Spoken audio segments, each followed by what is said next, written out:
Hello guys, तो good evening. आज हम पढ़ेंगे कम्युनिटी हेल्थ नर्सिंग 2, कुछ महत्वपूर्ण प्रश्न जो एग्जाम के लिए बहुत बहुत ज़रूरी होने वाला है। देखिए, पहला प्रश्न यहाँ पे पूछा है कि स्वास्थ्य क्या है, यानी स्वास्थ्य किसे कहते हैं।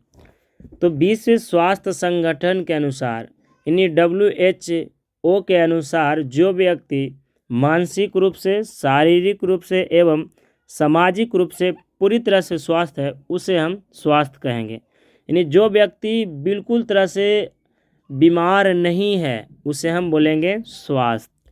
अगला प्रश्न है सामुदायिक स्वास्थ्य, यानी कम्युनिटी स्वास्थ्य। पहले तो हम सिर्फ स्वास्थ्य पढ़ रहे थे, किसी एक व्यक्ति के स्वास्थ्य के बारे में बताया गया था, लेकिन यहाँ पे पूरा समुदाय के स्वास्थ्य से मतलब क्या समझते हैं आप। तो विश्व स्वास्थ्य संगठन के अनुसार, यानी WHO के अनुसार, सामुदायिक स्वास्थ्य से तात्पर्य यह है कि समुदाय के सदस्यों की स्वास्थ्य स्थिति, उनके स्वास्थ्य को प्रभावित करने वाली समस्या एवं समुदाय में उपलब्ध स्वास्थ्य के प्रति देखभाल की समग्रता से, अर्थात सामुदायिक स्वास्थ्य निरोधात्मक, उपचारात्मक एवं कहने का मतलब है कि समुदाय के सभी सदस्यों की स्वास्थ्य के प्रति देखभाल करके हमारे WHO ने प्रिवेंटिव, क्यूरेटिव एवं प्रोमोटिव का सेवाएं एकीकरण किया, जिससे कि समुदाय के व्यक्तियों के किसी प्रकार की कोई समस्या स्वास्थ्य से संबंधित ना हो। अगला प्रश्न है सामुदायिक स्वास्थ्य नर्स। अब सामुदायिक स्वास्थ्य नर्स जो समुदाय के व्यक्तियों की परिवारों का स्वास्थ्य शिक्षा प्रदान करती है एवं उनकी बीमारियों के इलाज करती है, उस नर्स को हम कम्युनिटी हेल्थ नर्स कहते हैं। सामुदायिक स्वास्थ्य केंद्र, कम्युनिटी हेल्थ सेंटर, यानी शॉर्ट में CHC बोल सकते हैं।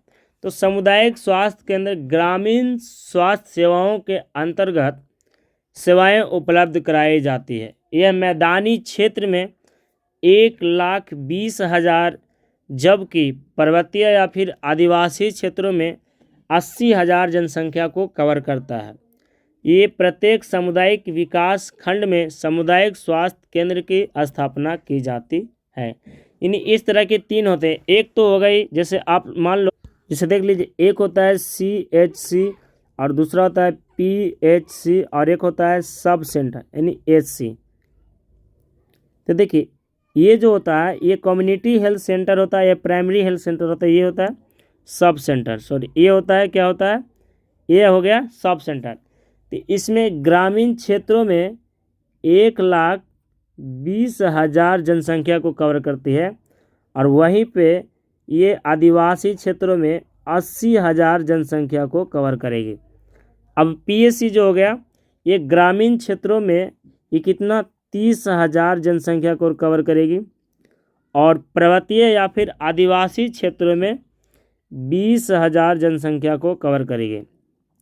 सब सेंटर ये ग्रामीण क्षेत्रों में 3,000 जनसंख्या को कवर करेगी और 5,000 जनसंख्या को कवर करेगी और आदिवासी या पर्वतीय क्षेत्रों में 3,000 जनसंख्या को ये कवर करेगी।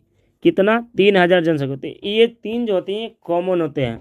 CHC में ग्रामीण क्षेत्रों में 1,20,000, पर्वतीय क्षेत्र में 80,000 और PHC में क्या हो गया, ग्रामीण क्षेत्रों में 30,000 और पर्वतीय क्षेत्र में 20,000 जनसंख्या को कवर करेगी। अब यहीं पे अब सही होगा, 0 थोड़ा सा दिक्कत हो गया था। अब सब सेंटर जो होता है ये ग्रामीण क्षेत्र में 5,000 जनसंख्या और पर्वतीय क्षेत्र में 3,000 जनसंख्या को कवर करेगी। तो हम आगे देखते हैं। देखिए, यहाँ पे पूछ रहा है PHC, तो PHC हम पीछे ही बता दिए, तो यहाँ पे समझाने की कोई ज़रूरत नहीं है। यहाँ पे देख लीजिए, मैदानी क्षेत्र में 30,000 और पर्वतीय क्षेत्र में 20,000 जनसंख्या को कवर करती है। उसके बाद और इसमें टोटली 4 से 6 बिस्तरी होती हैं, एक डॉक्टर, एक नर्स और एक दवाखाना होता है, ये उपलब्ध होते हैं वहाँ। फिर यहाँ पे सब सेंटर पूछा, तो ये भी हमने बता दिया कि ग्रामीण क्षेत्र में 5,000 जनसंख्या और आदिवासी क्षेत्र में 3,000 जनसंख्या को कवर करती है। देखिए, अब पूछ रहा है कि जन स्वास्थ्य कानून यानी पब्लिक हेल्थ लॉ क्या है।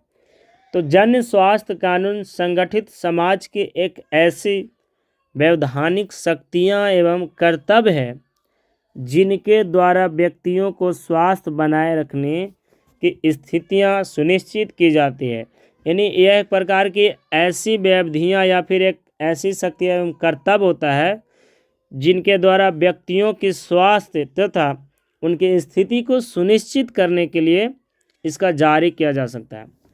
ये क्या होता है कि अगर जन समुदाय में किसी प्रकार की अगर कोई समस्या आती है तो उसको सामना करने के लिए प्रभावी जन स्वास्थ्य कानूनों का होना आवश्यक होता है। अगर जन समुदाय में किसी प्रकार की कोई समस्या आन पड़ी तो उसको सामना करने के लिए जन स्वास्थ्य कानून का होना बहुत ज़रूरी होता है। अगला क्वेश्चन है ग्रामीण स्वास्थ्य सेवा यानी रूरल हेल्थ सर्विस। ग्रामीण क्षेत्रों में जन स्वास्थ्य के उन्नत एवं बेहतर बनाए रखने के लिए सरकार एवं विभिन्न स्वास्थ्य द्वारा प्रदान की जाने वाली स्वास्थ्य सेवाएं ग्रामीण स्वास्थ्य सेवा कहलाती है। इन्हीं कहने का मतलब है कि ग्रामीण क्षेत्रों में हमारे जो जन समुदाय स्वास्थ्य को उन्नत एवं बेहतर बनाने के लिए जितने भी प्रकार की बिहार सरकार के द्वारा स्वास्थ्य से संबंधित सेवाएं प्रदान की जाती है उसे हम ग्रामीण स्वास्थ्य सेवा कहते हैं। ये सेवा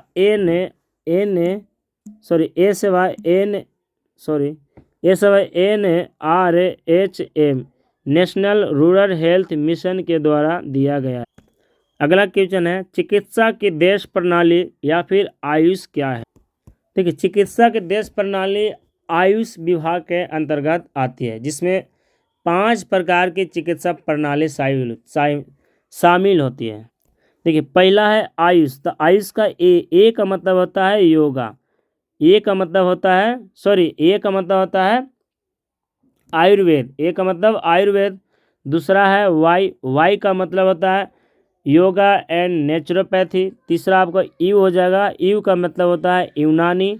एस का मतलब सीधा और एच का मतलब होता है हेम्योपैथी। ये 5 प्रकार से मिलकर एक आयुष विभाग बना है जिसके अंतर्गत चिकित्सा देश की प्रणाली दी गई है। अगला क्वेश्चन है स्वैच्छिक स्वास्थ्य संगठन वॉलंटरी हेल्थ एजेंसी क्या है। एक स्वैच्छिक स्वास्थ्य एजेंसी वह नॉन प्रॉफिट संगठन होता है जो कि स्वायत्तशासी समिति द्वारा संचालित होता है। यह एक प्रकार की नॉन प्रॉफिट संगठन होता है जो स्वायत्तशासी समिति द्वारा संचालित होता है। यह संगठन अपनी सेवाओं को क्रियान्वयन हेतु बैठकों का आयोजन करता है, योजना का निर्माण करता है तथा संसाधन जुटाने हेतु धन संग्रहण करता है। यह संगठन स्वास्थ्य के विभिन्न पहलुओं से संबंधित कार्य करती है जैसे स्वास्थ्य का उन्नयन, बीमारियों की रोकथाम एवं उपचार, शिक्षण एवं प्रशिक्षण, स्वास्थ्य संबंधी अनुशासन आदि का ये निर्माण करता है। धन्यवाद। तो आज के लिए इतना ही। अगर इस वीडियो की PDF चाहिए तो डिस्क्रिप्शन में जाकर अपना PDF डाउनलोड कर सकते हैं और अच्छे से पढ़ाई कीजिए क्योंकि ये GNM 3rd ईयर इतना टफ है कि आप जितना आसान समझते उतना आसान है नहीं, और GNM 3rd ईयर में पास हो गए तो आपकी नैया पार हो गई।